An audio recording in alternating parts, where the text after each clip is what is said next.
Hello, welcome to another episode of the With Love from Liv show. My name is Liv, and I love that you're here. Thank you so much for joining me today. I had to completely re record this podcast because it was my dog's birthday, and some friends of ours who also have dogs who are best friends with Bo gave him this toy. You have to see it. If you're just listening, then you won't obviously get what I'm saying. But if you're watching this, then it's this Americanine Express like credit card toy, and it's got a squeaky thing, and he is absolutely obsessed with it, which is adorable, but he squeaks it incessantly and I can't take it. And I didn't want to subject you to the squeaking if you're tuning into this podcast. And now my dog is definitely looking at me like I betrayed him. So, Bo, I'm sorry. I'm sorry. You can have it after we're done recording. Okay. So, for today's podcast episode, listen, Love is Blind. They just did the weddings, and I think we need to talk about it. I might also talk about Nobody Wants This season 2, but I haven't finished it, so I haven't decided. But this does contain spoilers. So if you have not finished Love is Blind, this newest season, then definitely pause this episode, go watch it, and then come back so that I don't spoil anything for you. But if you have, then let's get in, because this is the first season of Love is Blind where nobody gets married. And that's pretty interesting because one, I'm actually shocked that it took this long.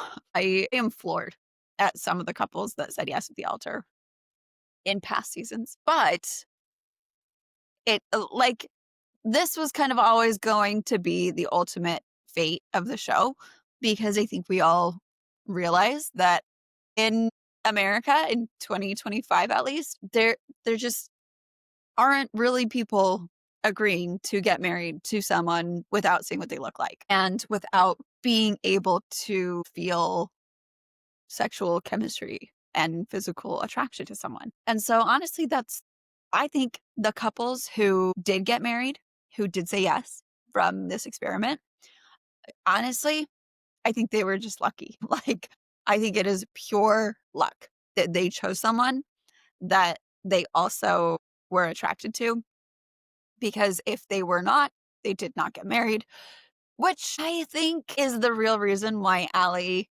did not get married to Anton. I think that she was not attracted to him. I don't think that she wanted to say that. I don't think I liked Allie. I liked Anton too. But that one, actually, I did think that they would both say yes. They just seem very, very similar in a lot of ways. Like, I like them, but they both came across as very one-dimensional people. So, that can really work out for people. But when she said no, and when they were kind of making this big deal about his drinking, I don't know. To me, it seemed pretty contrived because Allie also drinks, like, a lot. We saw it on the show. Maybe that's abnormal for her, but if that's the case, then she was definitely sending some mixed signals to Anton. And yes, I do think that Anton did drink quite a bit, but I just don't like it. It just doesn't quite click there for me. That's the real reason why they broke up. Um, and, Ali mentioned something that his friends had said to her. I don't know what those things are.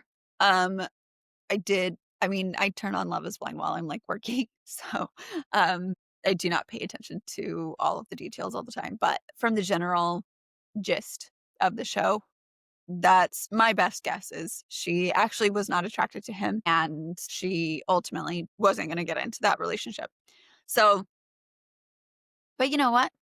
If anyone knows her, then I am sending out a formal invitation for her to come join me on my podcast because I like her. She's like cute and fun. So maybe she'll come in and sit here and chat with me and give me the details. So that's the only one that I thought that they would say yes, and they didn't. And I was a little not like surprised. But yeah, maybe I was a little surprised. And that's fine, you know. I actually think that no couples working out on this season is actually the most like makes the most sense, right? So yeah, Calabria and Edmund, I absolutely knew that they would never ever get to yes at the altar from the moment in the pods where where he cried and she like you could almost see she like shifted into work mode, right? And I do think that Calabria has like a very nurturing disposition anyways. However, when she talked about her job and then, you know, and I'm sure it was edited a certain way, but she talked about her job and what she does. And then Edmund kind of breaks down and starts crying and reveals what she interprets in that moment as his softer side. And her, I think she was reading that as he's emotionally vulnerable. And that means that he's emotionally available. And my girls, I am sorry to break this to you, and I wish that there was such a clear indicator as if a man cries in front of you, that means that he's emotionally available, but that it is not that. Like, just because a man cries in front of you does not mean that he is available to you. It doesn't mean that he's, I don't know, like what is it that women like want that to be, right? Because it's just that he's an emotional guy. Like Edmund was literally always crying, I felt like, on the screen. So that's what he does. He cries. That doesn't mean that he's available. That just means that he's very emotional. And being emotional, unfortunately, doesn't mean that you are mature. And I do think society and social media at large has kind of conflated those things, that if you're expressive about your emotions, that means that you're responsible with your emotions. And that's just not the case, as we saw many times with the fights, at least that we were shown between the two of them. So, Calabria, good on you. I'm really proud of you for choosing not to enter into that dynamic because you would have been in the role of being his mom. And I know that's not what you want. You want someone who is a partner, right? And Edmund never at any point like showed that he was proactive about taking care of Calabria. He was reactive occasionally. You know, when she said, I want you to get me flowers, he got her flowers. But it wasn't in a, oh, I've learned this about you. And I really, you know, like, I think that I should do this because I want you to feel loved. It kind of to me gave this sense of, if I do this, then I won't be in trouble. And that is definitely the wrong motivation, right? So yeah, it was a very, very like mothering type of dynamic. And I'm sorry, but nobody wants that. Men don't want to marry a woman that is gonna act like their mom, and women don't want to be a man's mom, right? Like that's just so that one, yeah, I called from the pods that they definitely, definitely would not end up working out. And then let's see, Megan and I always call him Jonathan. I think his name is Jordan, right? Jordan. Yeah. So Megan and Jordan, these two, I actually was like rooting for them to be able to work it out because I see this dynamic quite a lot. Because as a coach and as a matchmaker, the majority of the clients that I work with, they are high profile women like Megan. They're type A, they're successful, they have like really, really gone above and beyond to create a great life for themselves. And where she is over there being like, yeah, like I'm ready to buy a 6-bedroom house and all of that. I see that a lot and I love these women. However, Jordan is not a high performer, not from anything that I could tell, anyways. He is the type of guy who will work really, really hard And I think that that is respectable. And this is not to like put him down because like I really respected that he did not put his kid on TV. I think that was a really good, responsible parenting choice. And I loved that he was like, no, we're not doing that. And I thought that was great. And I wanted him to step up for Megan. And the fact is that he wasn't going to, and he was showing her consistently that he wasn't going to. And I think that that was kind of what was unsaid in the scene where they're like fighting in the closet, right? Where he's like, yeah, like when I come home from work, I'm tired and I don't necessarily want to have a conversation and I want to decompress and I want, you know, all of this space and to like chill out, which I think is fair, anyone who works really hard at their job usually needs a little bit of time to decompress and to chill. And that's totally fine. There's no problem with that. But I don't think that was the issue. And I don't think that's what they were even arguing about. And that's something that is very, very common in relationships. That's whatever you're arguing about is never really what you're arguing about. And I mean, sometimes I shouldn't say never, but the majority of the time, probably 99% of the time, the thing that you're arguing about is a representation of something deeper going on. And so when she's like, I don't like that you come home from work and you're so tired. And I think they like started to uncover this in that conversation. And she kind of started to be like, I want you to be a high performer like me. I don't want you to like be so exhausted from your work. I want you to figure out how to be more efficient. I want you to figure out how to like excel and really challenge yourself and really like get to another level. That's what she was saying in that conversation.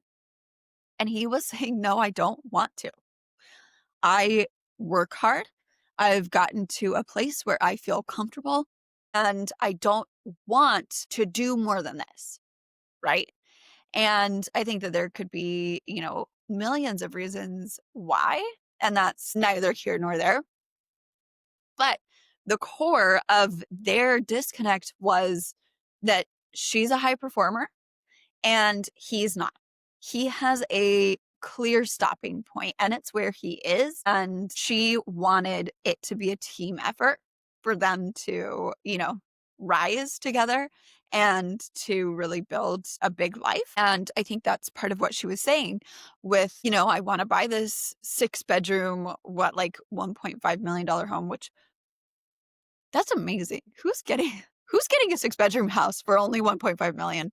Because let me tell you, when I was living out west in Utah, you were getting like a 2-bedroom, maybe 3-bedroom for 1 million, right? Like crazy. So maybe the housing market is better in Colorado, but I don't think I could ever move back out west, as sad as it makes me. But I think that that was their disconnect, and that she probably needs to marry someone who makes a lot more money than her. But I think that it could have worked out. I think that if Jordan had chosen to rise to the occasion, then he could have showed up for her and given her that reassurance that, if she chooses him, she doesn't have to take a step back because he's going to take several steps forward. And I don't think that he showed her that. I don't think he was willing to do that. And that's the real reason why they broke up. That was what I got from their conversation. So yeah, that's sad. And it's frankly unsurprising that actually, what is surprising? What's surprising is that this is the first season that this has happened. There were actually several seasons where I was like, oh man, like I hope that they all say no, but some of them said yes. And I think we've seen kind of a dwindling. We had a number of couples that did in the first season, and then kind of less. I feel like there was one season where there was like a resurgence, and then they've kind of just been dwindling. So I'll be pretty curious to see what happens for the next season now that they've, they've had their first one where nobody got married, because I think that that indicates failure of this. Oh, they keep calling it an experiment, and it is. And I think that it is a fascinating experiment. Like, who isn't watching Love is Blind right now? Like, even my husband who hates it, it's like, will be like, I'm not watching this. It's so dumb. And I'm like, okay, so I'll watch it. And he's like cooking dinner. And he'll be like, what did they just say? I'm like, okay, you're watching it a little. So, it's intriguing. It is a really fascinating show, but love is not blind. And I think that we have pretty well established that by now, right? So, yeah, I will be very, very curious to see what happens next season. My guess is that in the reunion, they show that someone did end up working out so that they can kind of like, no, look, like it still works, right? So we'll see. I guess we'll see what happens. And I want to know what you think. How did you like this season? I feel like it was just kind of a mess, right? There's there's a number of questionable characters on it. Not the least of all, Annie and Nick, right? Yeah, pretty. Oh my gosh. And the ex LDS girl. Obviously, I have to talk on her, right? I knew from literally the moment that she said, I was raised Mormon. I'm not anymore. As soon as those words fell out of her mouth, which, by the way, once I saw her on screen, my sister had watched a couple of the episodes before I did, and she had said, oh, there's a girl on there who's ex-Mormon. And so as soon as they showed her to Christian, I was like, oh, I bet that's the Mormon girl. And then she's like, oh, yeah, I was raised Mormon. And I'm like, oh my gosh. There's a lot of predictability. And obviously it's because I also am LDS. And so I know the culture like the back of my hand. But yeah, I absolutely knew that was her. And I knew that there was absolutely no way that she would say yes at the altar to someone that she met on this experiment. And here's why. I love, love, love LDS singles. I love them. I was one, right? And there is not one demographic of people who is more focused on looks than LDS singles. There's a lot of factors to it. I think not the least of all. I do think some of it is base, like it's culture kind of based on doctrine. Like we believe, oh, we're made in the image of God, right? We believe that to take care of our bodies and to strive to be all that we can be and to basically become the best version of ourselves on earth. There's a lot that lends that self to being physically attractive. I also do think that the I don't want to call it purity culture because I think that has such a negative connotation, but I actually like professionally, I think that not having sex with lots of people is a good thing. There's a direct correlation, in fact, to the number of partners that you have before you get married and your happiness and satisfaction in marriage. And the interesting thing is that someone that I used to be friends with had said, I think it's a problem that, we don't like encourage people to have sex before marriage because what if you get married to someone and then the sex is really bad?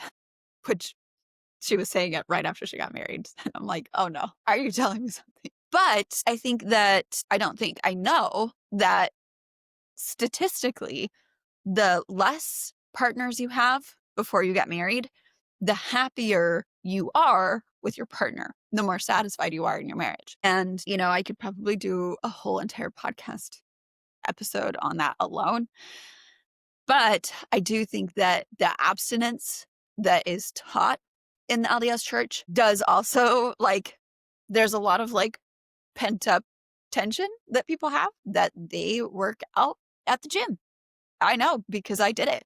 It was I didn't get married until I was 28 and I was a virgin when I got married. And so, yeah, I went to the gym to like work out my frustration. That I think a lot of people do that. And so that's one factor. And anyways, I don't need to go all into this, right? But there's a number of reasons why. But I mean, LDS people are also very beautiful. Like, hello, look at the Secret Lives of Mormon Wives. Like, those girls are freaking gorgeous. And that was, I actually talked about this on my Instagram stories. And the funniest part about it was, you know what I'm saying, along the same lines as what I'm saying here. And I had many people who are not LDS, by the way, reach out and be like, this is so true. Every Mormon person that I've met is like so good looking, not just like, oh, cute, but like so good looking. Right. And I thought that was so funny. So yeah, when she was on that first episode of her, that first like interview of her, I was like, no, no, no, no. Like, there's just no way that she gets married to anyone from the show. That looks focus is not something that she will be able to set aside. And after seeing, I don't know if you guys saw, but her ex that she talked about made a TikTok, like addressing it kind of. It was a little bit weird, but he looked literally exactly what I thought he would look like. And, I think she came on the show for the fame, which is also something that is very common for LDS culture, is like mommy bloggers. And again, the Mormon Lives girls, the mom talkers. I do think that LDS people have a propensity for wanting to be famous. And I'm not an exception to that. I would be famous. Yeah, I would love to be famous. But there's just like this kind of perfect storm there for her. So no, I did not believe for one second that she came onto the show for love. But anyways, I digress. This is a bit of a tangent. So that is my synopsis of this last season of Love is Blind. I will just say that concerning Nobody Wants This, I think I mentioned that at the beginning, but if I didn't, I love Nobody Wants This. I think that is probably the best show about dating and singles and, like relationship dynamics that has maybe ever been made. I love, especially in the last episode that I watched, I haven't finished this season, but I loved in the last episode that I watched that Kristen Bell had said for Valentine's Day, Adam Brody is like doing all of these things that are like quote unquote good boyfriend things. And she's like, I don't want you to do these things because they're like what you think women want. Like, I want you to do what I want. Right. And I like screamed when she said that, because that is so, so good. And I just feel like that's something that's getting really, really lost in online culture. And, everybody's got opinions about dating, and not, well, obviously I'm one of them. But there is so much pressure on social media that your man has to do XYZ. And if he doesn't, then you're settling, right? And it's like, there is no one size fits all. Like, the way that you want to be loved and need to be loved is so unique, and it's so specific to not just your personality, but to your upbringing, to your dynamics with your parents, to your relationship history. Like, there's literally so much that plays into how you perceive and view and give and receive love, that there cannot possibly be a single solution.